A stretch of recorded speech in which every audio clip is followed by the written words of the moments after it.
Assalamualaikum warahmatullahi wabarakatuh.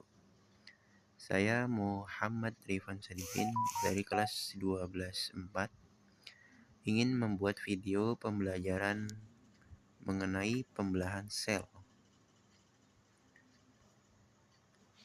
Yang pertama, pengertian pembelahan sel. Pembelahan sel dapat diartikan sebagai suatu proses membelahnya sel induk menjadi 2 atau lebih sel anakan. Macam-macam pembelahan sel dan prosesnya. Pembelahan sel itu memiliki 2 tahap. Yang pertama mitosis, yang kedua meiosis. Di meiosis ini ada meiosis 1, meiosis 2. Di meiosis 1 itu ada profase 1, metafase 1, anafase 1, dan telofase 1. Di meiosis kedua ini sama dengan meiosis pertama, yaitu profase 2, metafase 2, anafase 2, dan telofase 2.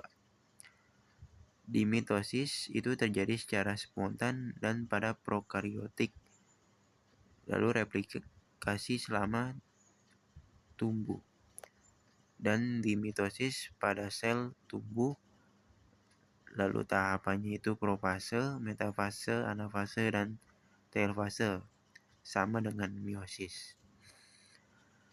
Lalu pengertian mitosis. Pembelahan mitosis adalah proses pembelahan dari satu sel menjadi 2 sel melalui fase-fase atau tahap-tahap pembelahan sel. Pembelahan mitosis terjadi pada organisme uniseluler seperti bakteri, protozoa, dan mikroorga. Pembelahan mitosis pada bakteri, contohnya. Pengertian mitosis lainnya merupakan pembelahan yang menghasilkan 2 sel anak yang bersifat sama dengan induknya. Lalu tahapan-tahapan dalam pembelahan mitosis. Yang pertama, karyokinesis.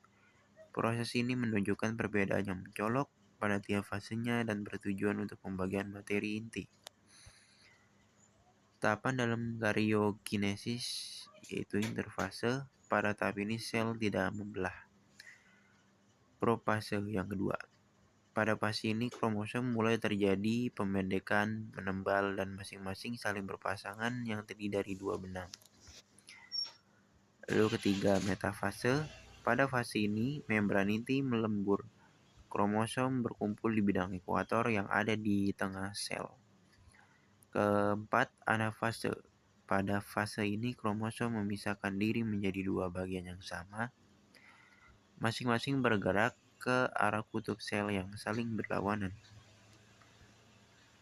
Lalu telofase.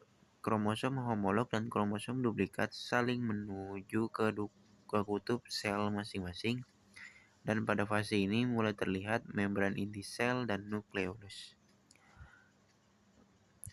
Lalu tahapan yang ada pada meiosis 1. Yang pertama, profase 1.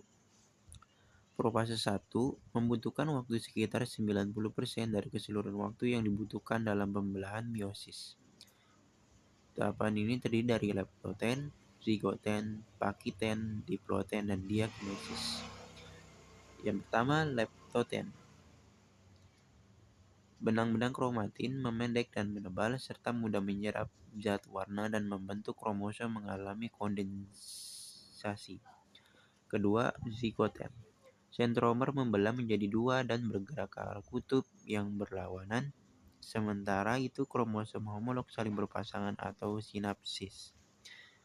Ketiga, pakiten. Terjadi duplikasi kromosom atau penggandaan kromosom. Keempat, diploten. Kromosom homolog saling menjauhi, terjadinya pelekatan berbentuk huruf X yang disebut dengan kiasma atau tahap kiasma dan merupakan tempat terjadinya crossing over. Yang kelima, diakinesis. Terbentuk benang-benang spindle 2 sentriol sampai pada kutub yang berlawanan, membran inti dan nukleolus menghilang. Lalu metafase 1, penjelasannya. Pasangan kromosom homolog berderet di daerah ekuator sentromer menuju kutub dan mengeluarkan benang-benang spindle.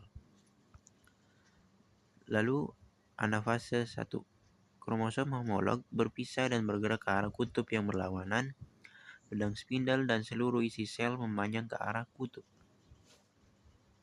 Lalu yang ketiga, telofase 1. Pada telofase, setiap kromosom homolog telah mencapai kutub-kutub yang berlawanan. Ini berarti setiap kutub mempunyai satu sel kromosom haploid, akan tetapi setiap kromosom tetap mempunyai 2 kromatid kembar. Pada fase ini, membran inti muncul kembali.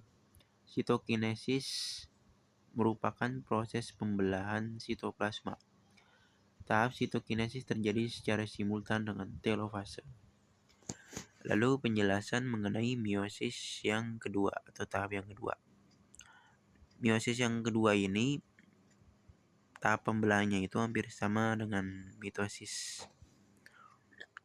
Profase kedua. Peristiwa yang terjadi sebagai berikut. Pertama, pembelahan 2 buah sentriol menjadi 2 pasang sentriol baru. Setiap pasang sentriol bermigrasi ke arah kutub yang berlawanan. Mikrotubul membentuk spindle dan membran inti. Nukleolus lenyap, kromosom berubah menjadi kromatid. Lalu penjelasan mengenai metafase 2. Peristiwa yang terjadi sebagai berikut. Spindle atau peristiwa yang menghubungkan sentromer dengan kutub pembelahan. Kromatid tertarik ke bidang ekuator.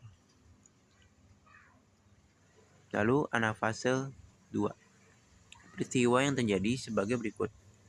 Seluruh isi sel serta benang-benang spindle dari gelendong bertambah panjang, bersama dengan itu sentromer membelah menjadi 2. Kromatid yang berpasangan saling berpisah dan masing-masing kromatid bergerak ke arah kutub-kutub yang berlawanan. Lalu telofase 2. Peristiwa yang terjadi sebagai berikut. Benang-benang kromatid yang telah sampai di kutub berubah menjadi benang-benang kromatid.